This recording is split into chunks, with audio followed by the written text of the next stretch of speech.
cornice adds a beautiful finished edge to any project. However, it can be challenging, especially when we come to the ends. First, we add the build out along the top. You can find the dimensions and instructions on our website. Make sure you use adequate screws, giving the cornice a secure substructure.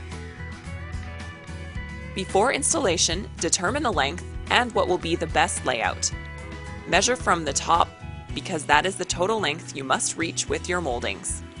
On the straight section, determine the center and what is the best start length so your two end moldings are cut the same length. Once you have determined your end length, using the cornice template, your measurement will start from the inside bottom edge, which will cause your molding's finished edge to end past the corner. To cut this molding with the proper angle, depending on the length, you may have to draw a line along the edge as seen here and make a vertical straight cut. Then put the molding into the drop leaf and cut the 45-degree angle.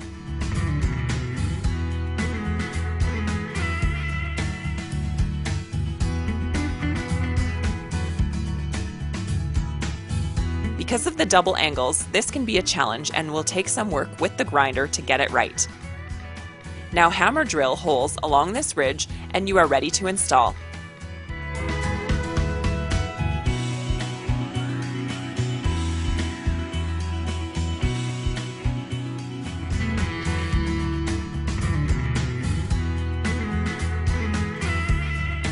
Once in place, the caulking will make this joint uniform and professional.